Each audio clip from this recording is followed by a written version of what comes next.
بسم الله الرحمن الرحيم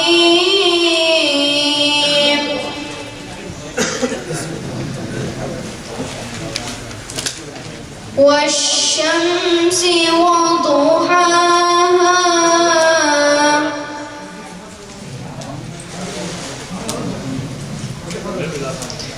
والقمر إذا تلاها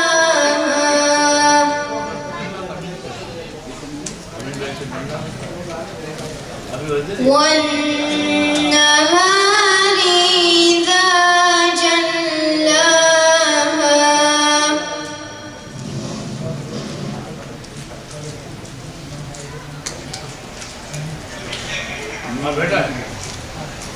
والليل إذا يغشاها والسماء وما بناها والأرض وما طحاها ونفس وما سواها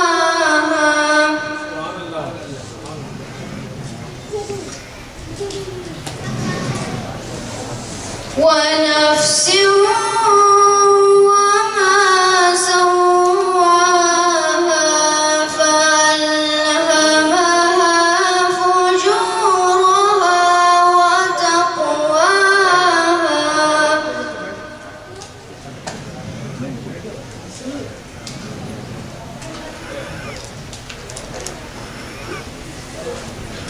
قد أفلح من زكاها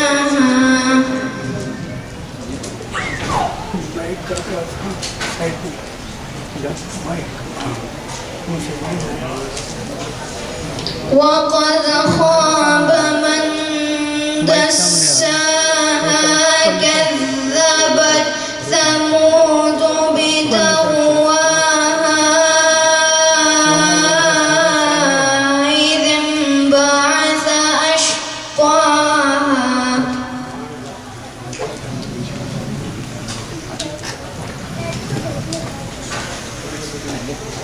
إذ انبعث أشقاها فقال لهم رسول الله ناقة الله وسقياها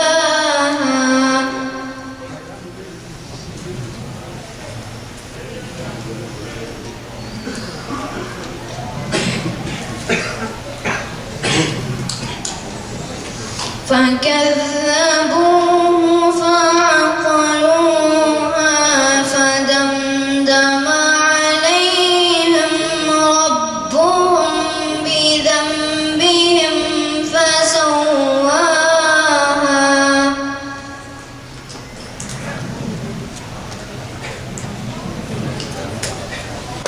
ولا يخاف عقباها